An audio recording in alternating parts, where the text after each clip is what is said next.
Hello, YouTubers. Joe Kersey here on Thursday, November 20th. What's flying in front of my eye? Oh, how annoying. Uh, November 20th, uh, two, 2014.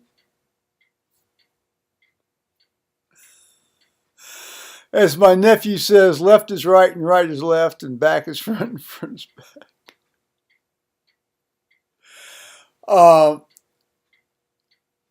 Oh, my cervical arthritis is just absolutely nailing me today. So I'm going to take an aspirin. Yes, it is an aspirin. See, it says on it right on the thing, it says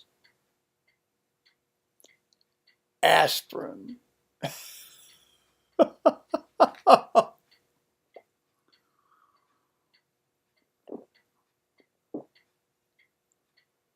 I've had problems with my neck ever since I was about 16 or 17 years old.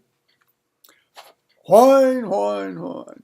Well, I was, I had shot some video earlier of this really tiny little squirrel out on the back porch rail. And if anybody sort of goes through the body of my work, my oeuvre, if you will, you realize that I've got to think about squirrels, and to the point that when I was a 3 and 4 year old, I would pretend to be a squirrel. Uh, to the point of being very annoying about it, of course, as some 3 and 4 year olds can be. And if you watch the video I put up on March 9th of 2013, I think it's called Joe is a Thanksgiving Squirrel. Odd that I would make it on March 9th. Well, of course, I did that because that was my dad's birthday. That's what got me thinking about all of that. But it took place on Thanksgiving in 1956, and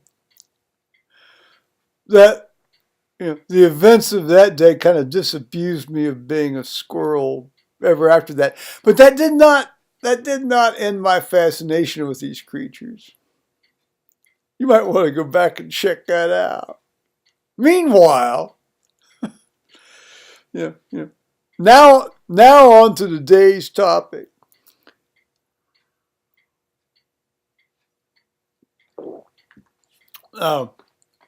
As y'all know, I tend to like to tell medical stories from time to time, from my glory days. And this takes place during my time at a major hospital in Central Ohio. No, it's not. It's not the university. This was after I came back from Fort Wayne and went to this other major hospital in Central Ohio. And oh, excuse me, that's just been awful today, but that's okay. I got kind of sick. Some 2-year-old kid in his mother's arms while we were waiting outside the Apple store on Saturday to open its doors so that I could go and pick up my repaired computer for my son. This kid coughed right in my face. I mean, we're talking about like right in my face. Like if I were to cough on the screen right now, that close. And I thought, well, and this kid sounded like just snot heaven, rattly, snotty coffee heaven.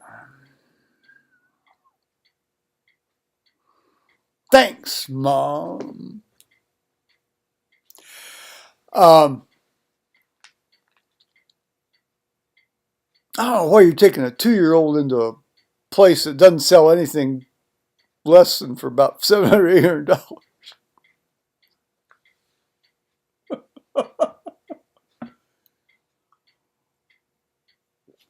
That's okay. That's all just the Polaris suburban mentality way up here. Um,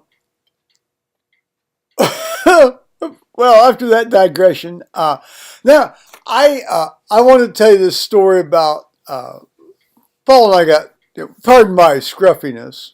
I think I've started to grow my winter beard, and you always look like some sort of derelict for about 10 or 12 days when you start doing that. So now I've got to read in church on Sunday. I might shave that off, but it's always hard to tell because they don't. At the end of the month, they never tell you the schedule for the forthcoming. So you can't sort of plan about how you have to present yourself. Yeah. People either deal with it. I'll tell you right now, I'm not the first Episcopalian to show up there in that church that looks like a scruffy, quasi wannabe bearded guy. I make it sound like a moral issue, but it's not.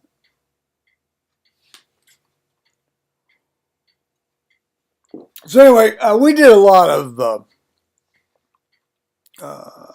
well, I can't say we did a lot of it, but we did a fair amount of these obesity surgeries at this hospital. And, and I'll tell you, I mean, having been, well, I'm 85 pounds smaller than I was when I retired in 1991. I'm 185. When I retired, I was about 265, 266, 267.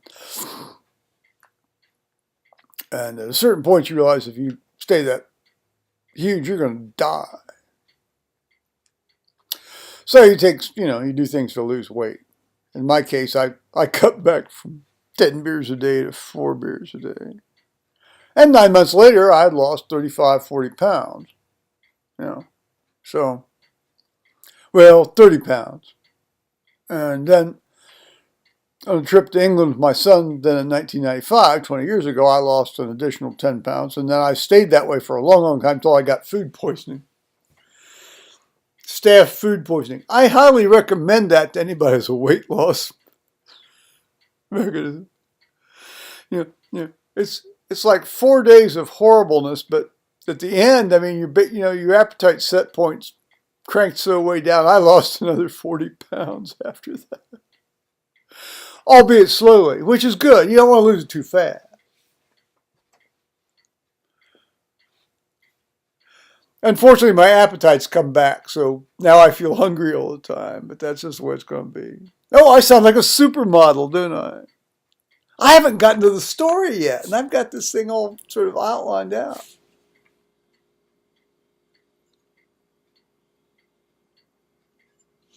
So, in any case, I'll tell you about this one particular very, very spectacular case.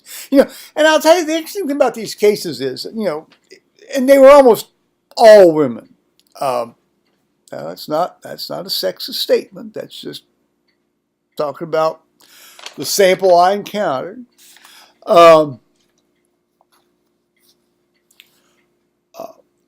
This individual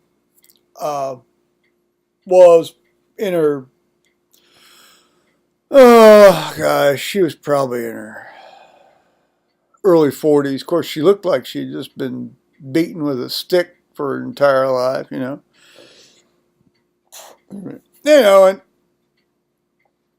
she came from a very poor background and wasn't all that educated. But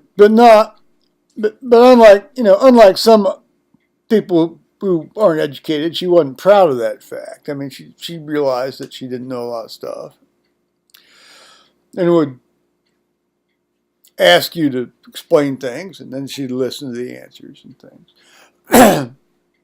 And her husband was like all of these, and I'm going to tell you all, and I will say all, like all of the husbands of these very, very large women that come in for obesity surgery. This guy was about this thin, about this wide.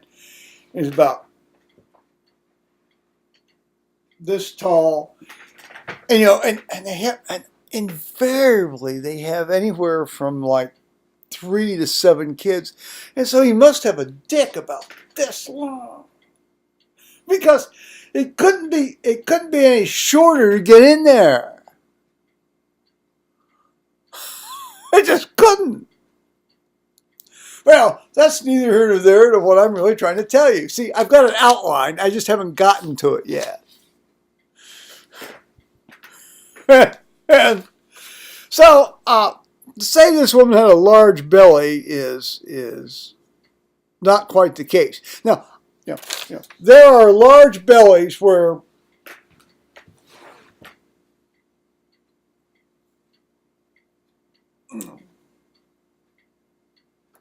the belly is sort of contained within the confines of, say, the sternum and the pubic area.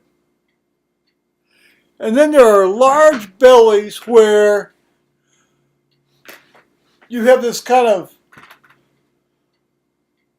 almost pedunculated thing that goes. I can't really illustrate it. Imagine I have a medicine ball in my hand, and imagine that I've got a small bag here in my belly, and I put the medicine ball in this bag, and then it pulls the abdomen down toward the floor.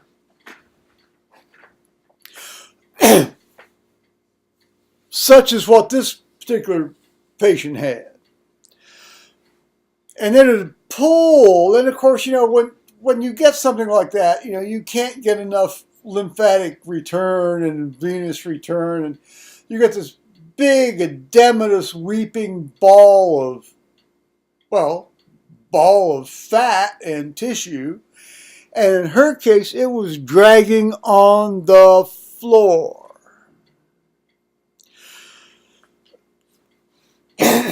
Now, the amazing thing about some of these people is they're incredibly strong, because they have to be to manage all this weight.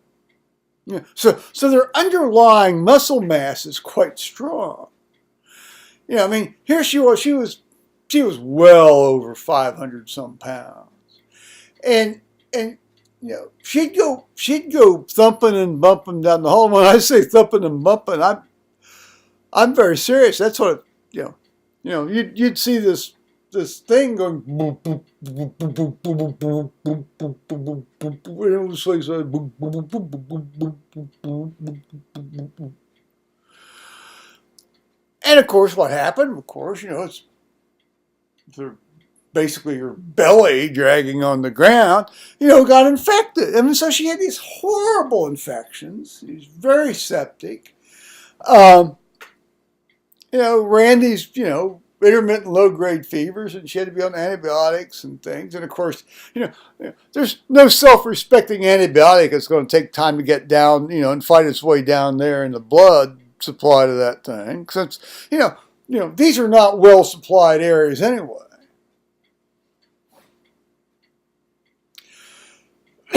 So, God bless her husband. They were very much in love, and was often the case, and I encountered this at least 4 times in my line of work. The husband would build like a small throne or couch or accommodation in the back of a pickup truck. Have some sort of special ramp that he could pull out from the back of the pickup truck and, hoist his wife, into the back so she could sit or arrange herself on this couch or chair arrangement in the back. And, just the amount of devotion that it takes to put up with that is just incredible. Talk about for better or for worse. So, and I can't remember her name now, but that's irrelevant. I wouldn't tell you it anyway. So what we're going to do, what the surgical procedure was going to be, was uh, eventually we were going to do a band, one of these gastric bandings or something. But before we were going to do that, well, the surgeon was going to do that. I was going to do anesthesia for this. We were going to cut off this big pedunculated 50-plus pound mass of, fatty liquid panniculus. Well, panniculus implies it's small. Pannus. That's what they call it. It's a pannus. And well, what do you do? I mean, if the woman got on a cart and lay down, she's going to die because the weight of all this stuff, actually on her will suffocate her. It would be like she had been put to, as they said in the medieval times, and up into the 17th century, put to the question, where they put rocks of increasing weight on the defendant and, to try to get them to confess. Now, which would you rather have, waterboarding or being put to the question by being crushed by rocks? Well, I suppose nowadays, over in the Middle East, having your head sawed off while somebody, kneels on your chest and so saws away with a 6-inch blade. Isn't that charming? Happy Thanksgiving. Well, it's not Thanksgiving yet. We all better be Thanksgiving that we live here in the free world, such as it is, despite all the government regulations and nonsense, official lies and spying upon us. Oops. Those big white SUVs may be coming up the driveway even now. And having had a visit from one of those bastards once, I really don't want to have that again.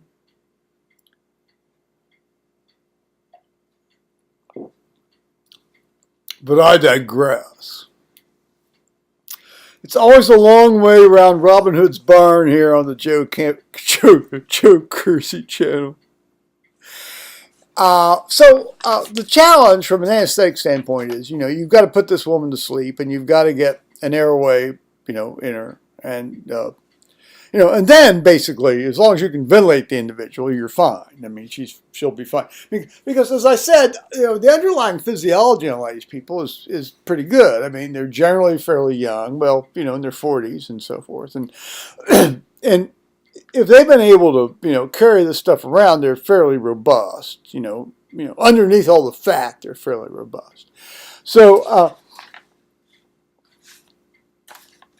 I decided what I needed to do was to put her to sleep standing up. I only did that once in my professional life. But, the operating room tables tilt, and there's attachments you can put on and this sort of thing. So what we did was I turned the table a little bit, and of course I built a bunch of stools up so I could get to her airway after I put her to sleep. And she came sort of lumbering down, the hall from the ICU. You could hear her belly bouncing. Boom, boom, boom, boom. And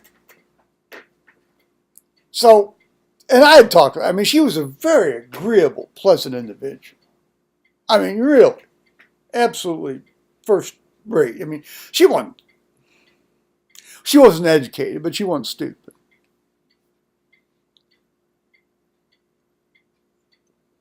And, I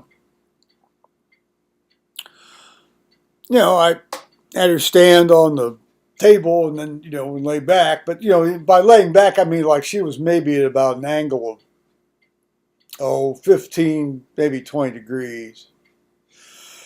And I started the lines and things and,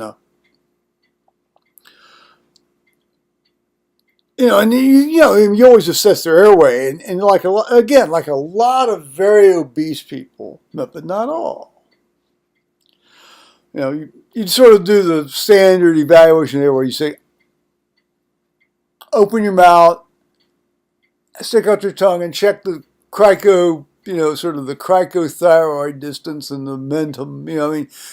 If you've got enough of a distance there and they can get open without, compressing everything back down there. Well, those things, you can generally get a good airway, and there was no reason to think she wouldn't have a good airway. So I went ahead and put her to sleep, standing up. And I bagged her a bit with oxygen, and that was fine. I could ventilate her very easily with a bag and mask, and I was using the anesthesia machine bag, but so I mean, got the tube in. So then it's a matter of, well, now you've got this woman, and then she's, of course your pressure drops. Well, at that point, you're just not gonna worry about that. You're just gonna, because we had other things to do, and what we had to do was, we had brought up from the loading dock. Well, the team, the healthcare team, had brought up from the loading dock. Well, no, they hadn't gone down and gotten it. The maintenance people had brought it up from the loading dock. This forklift. And so here comes the forklift and the operating.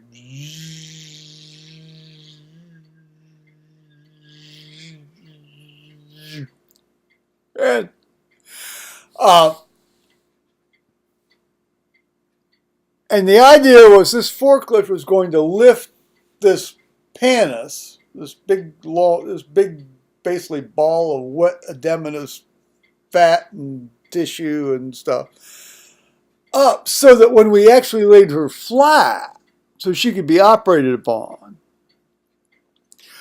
the weight of this 50, 60-pound object wouldn't compress her abdomen such that would impair, one, her blood, her venous return to her heart, and two, my ability to ventilate her. Although I think it would, would have been far more deleterious to the venous return to her heart. So, in comes the forklift. In the operating room, nurses immediately start to try to drape this thing off in a sterile way. Well, good luck on that. Meanwhile, the surgeons were just, had a big steel. I mean, have you ever seen like really, like 3/8-inch rebar? Well, I'm sure you can go down to your local hardware store and see 3/8 or of course 3/4-inch rebar for that matter. And they had made a small incision and, sort of like the, proximal 2/3 of this thing. And, well, maybe half. I think it's more halfway, actually. It's like, it looked like something out of a Sir Lancelot movie, and ran this thing through to the other side of this ball of stuff, and that was what they wanted to do, because then when the forklift came up, it grabbed the ends on either side of the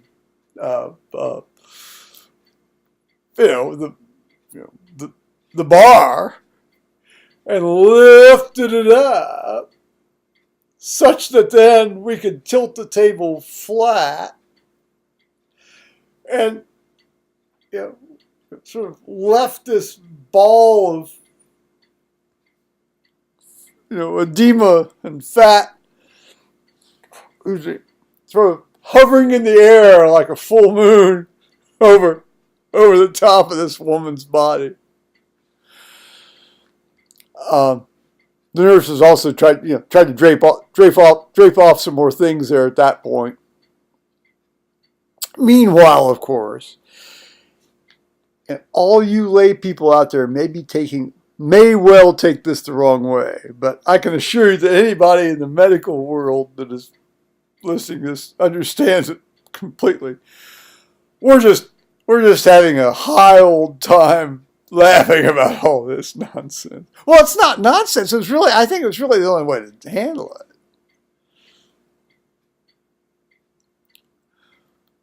It's not always a good idea to talk to lay people about medical matters. Oh, but here I am doing so.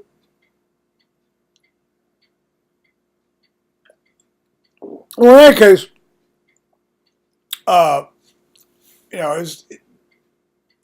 it turned out that this was a little bit easier to do and less extensive as a thing that they thought. They thought maybe they'd have to sort of do like a total abdomen skin graft,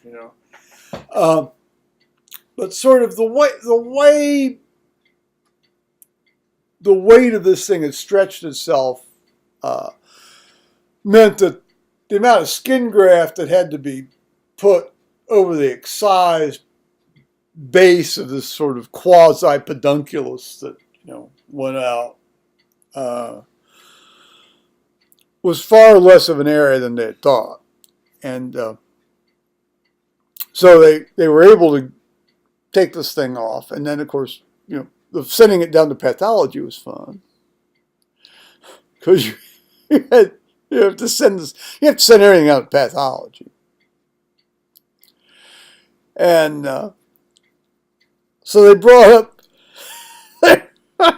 they brought about 8 5-gallon buckets, and you couldn't cram it in anything in one piece, There wasn't, so you had to sort of slice this thing up and put it in, and it was all basically just fat and skin and water, There weren't any tumors in it or anything, but you had to send it all down.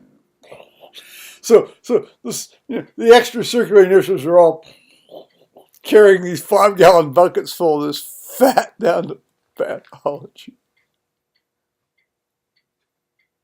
Well, somebody was anyway. I don't think it was a circulating. Maybe it was the orderlies. But and then they went ahead and they did like one of these gastric bandings or something.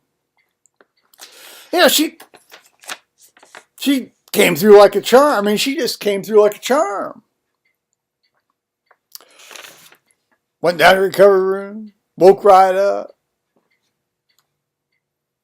Look, of course, once she became aware, well, and then, generally my people woke right up. I mean, there was no reason really to try to keep her asleep to ventilate her or something. And she was almost having kind of an out of body experience. She said, am I me? Yeah, she was. Of course, some of that's natural disorientation sometimes, but the best thing about it was, at least from my standpoint, was when the surgeon, had seen her in follow-up a few weeks later, and then even then a few months later, and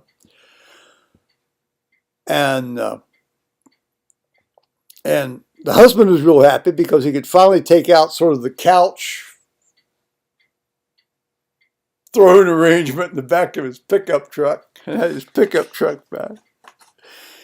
And the other thing was, of course, the woman said she was so glad she'd be able to ride inside the truck, And she had lost some weight in addition to the stuff that had been cut off. So,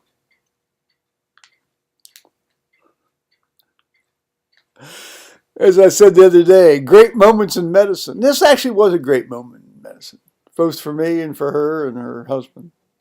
And the surgeon. I mean, for everybody involved. You know? First, do no harm and take care of people. That's what it's all about. So, on that note, bye-bye, YouTubers.